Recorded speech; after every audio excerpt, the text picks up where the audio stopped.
Contohnya sekarang kita lagi ngaji, lagi zikir, tiba-tiba Allah membuat pengumuman para malaikat, ini hamba-hambaku yang saya muliakan. Wah, sibuk banget. Gak akan ada yang ngumpet di rumah. Semua pasti datang ke majelis zikir, majelis ilmu. Oleh karena itu, ini kesempatan seperti ini semaksimal mungkin jangan pernah kita lewatkan. Dan memang kalau kapan adanya males, adanya lupa, emang takdir manusia. Makanya di pembahasan kemarin penting kita selalu bertaubat kepada Allah, karena Rasulullah SAW mengingatkan, innal mu'minina idza adnaba kanat taqatat sawah. Jadi kalau ada hambanya yang melakukan perbuatan dosa, maka sesungguhnya dia sedang membuat satu tetes titik hitam di dalam qalbu. Maka semakin banyak kemaksiatan, hati kita semakin gelap. Makanya bukan mata yang enggak melihat, bukan telinga yang enggak mendengar ketika ada panggilan Allah, tapi yang enggak melihat itulah adalah hati. Jadi hati ini teramat penting. Kenapa? Hati ini adalah tempat memproses data. Jadi data masuk dari mata, diproses melalui pikiran, kemudian diolah di dalam hati. Maka ketika ada proses data, suka ada hawa-hawa. Kalau misalkan mesin bunyi, ada kedengaran suaranya, ada bunyi knalpot panas. Jadi kalau data diproses, kalau misalkan datanya datang bagus, hatinya tenang, bunyinya enak. Tapi kalau tiba-tiba datang yang gak enak, misalkan masalah dasar anjing tuh gitu bagi. Kita ada pikiran bekerja, hatinya bergerak. Gara-gara ada orang marah bahkan menghina, langsung keluar hawa-hawa, yakni panas, emosi. Emosi panas itu adalah efek ketika hati bekerja. Dan ketika kita mata melihat, ada yang lagi ngaji, diproses di dalam hati, hatinya gelap, gak kelihatan, gak ada masjid, gak berangkat. Kenapa? Hatinya gak bisa menggerakkan orang, seolah-olah yang kelihatan itu gak kelihatan. Atau ada suara azan datang ke kuping kita, kemudian masuk ke pikiran, diproses sama hati, tapi hatinya gelap, itu suara seolah-olah gak kedengaran, sehingga kita tidak datang ke tempat itu. Makanya penting kita melakukan taubat itu untuk membersihkan titik-titik itu.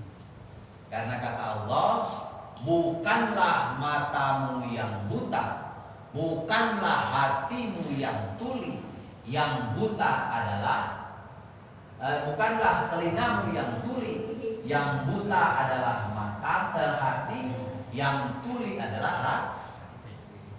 Makanya di bab ini kita diajarkan oleh al-musannif Mukarram Syekh Abdul Aziz As-Samarkandi untuk selalu berikhtiar untuk taubat kepada Allah Subhanahu.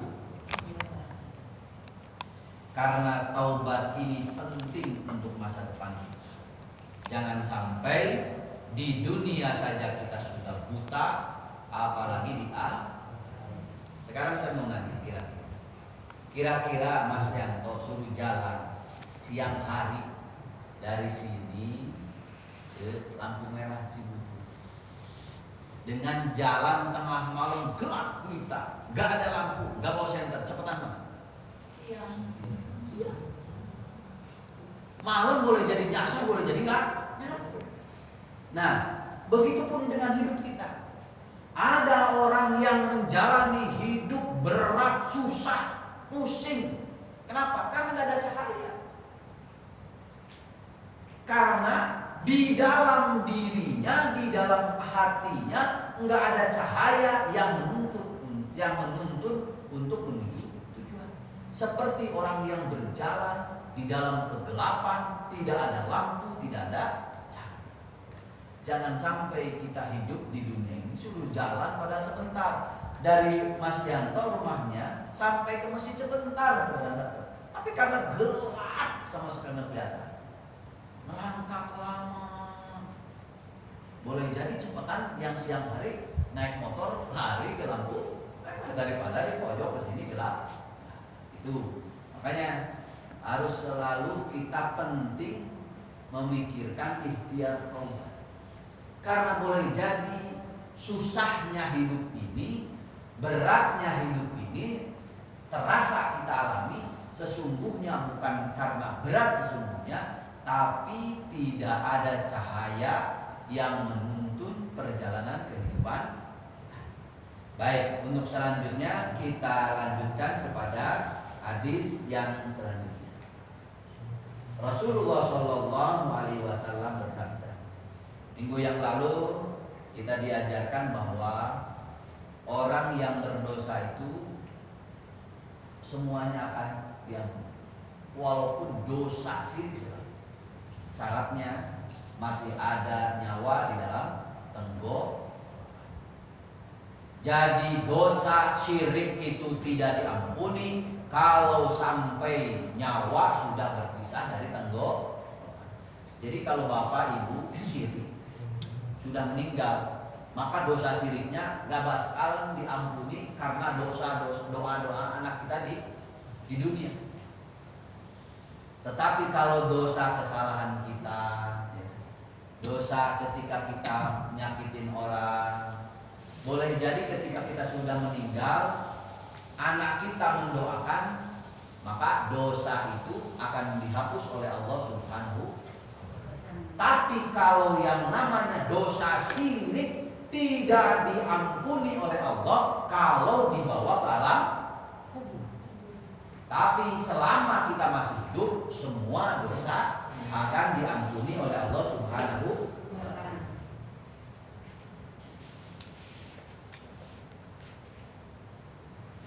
Rasulullah Shallallahu Alaihi Wasallam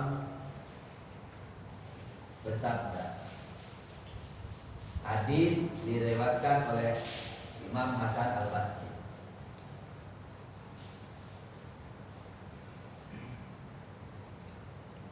Innahu kana lil awwabina ghafura. Sesungguhnya orang-orang yang bertaubat, orang-orang yang berdosa kemudian bertobat, kemudian dia berdosa dan dia bertaubat, tetap akan diampuni oleh Allah Subhanahu wa ta'ala. Jadi jangan pernah putus asa. Jangan pernah merasa dosa kita tidak akan diampuni oleh Allah Subhanahu wa ta'ala. Karena dosa seberat apapun, kalau kita benar-benar ikhlas dan memohon ampun, akan diampuni oleh Allah Subhanahu wa ta'ala.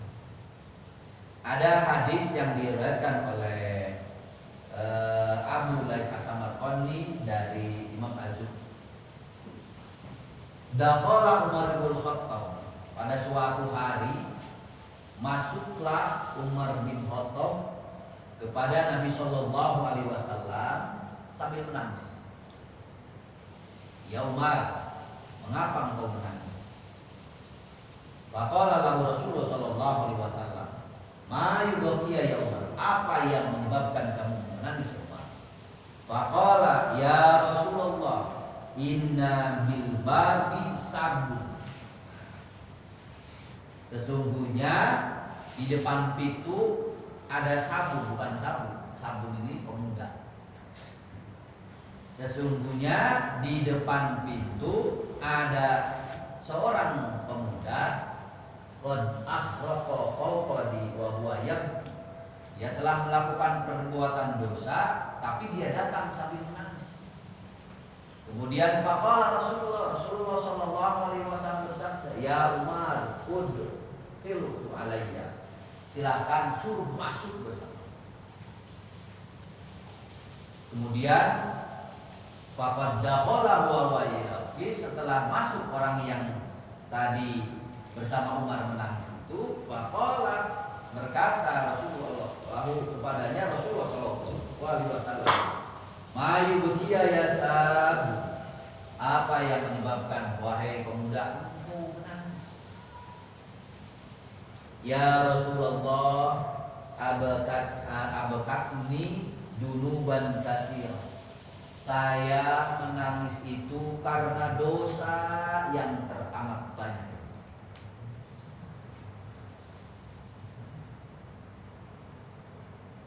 Dan saya takut kepada Tuhan yang Maha Perkasa, Allah murka kepadaku. Kemudian Rasulullah Shallallahu Alaihi Wasallam bertanya, apakah engkau mempersekutukan Allah, wahai pemuda? Jawabnya, tidak. Apakah engkau membunuh jiwa tanpa hak? Jawabnya, tidak.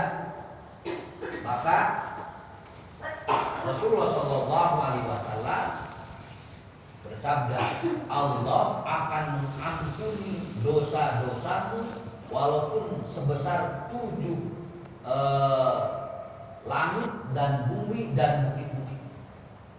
Jadi Rasulullah Shallallahu Alaihi Wasallam walaupun dosanya setinggi langit, seluas bumi, beserta gunung dan bukit-bukitnya, dosanya akan diampuni. Kemudian apa kata pemuda itu? Wahai Rasul, sesungguhnya dosaku lebih besar dari langit, lebih luas dari bumi, dan lebih tinggi dari bumi. Jadi pemudanya menyadari bahwa dosanya lebih tinggi, lebih luas, lebih tinggi dari langit, lebih luas dari bumi, dan lebih besar daripada bukit-bukit beserta pegunungan.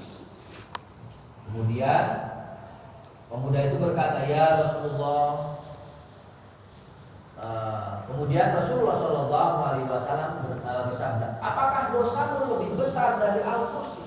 Maksudnya alam semesta. Kemudian pemuda itu menjawab, sesungguhnya dosaku lebih besar. Kemudian Rasul menjawab, bersabda lagi, apakah dosaku lebih luas dari Ars? Dosaku lebih besar dari itu. Kemudian Rasul bertanya kembali, apakah dosamu lebih besar dari maafnya Allah? Kemudian pemuda itu menjawab, sesungguhnya maafnya Allah lebih besar dibanding dosa. Kemudian Rasulullah Shallallahu Alaihi Wasallam bersabda, sesungguhnya tidak ada yang dapat mengampuni dosa-dosamu kecuali Allah Subhanahu wa Ta'ala.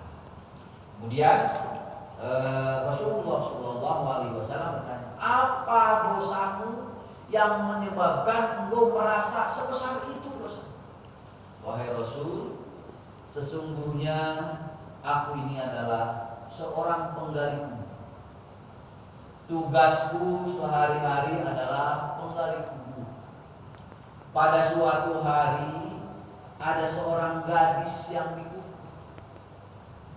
Kemudian ketika mau dimasukkan ke liang lahat, mukanya dibuka, kakinya dibuka, berdesirlah nafsu. Maka kemudian aku telanjangi itu jenazah perempuan. Setelah itu aku setuju. Jadi penggali kubur itu nafsunya sama mayat.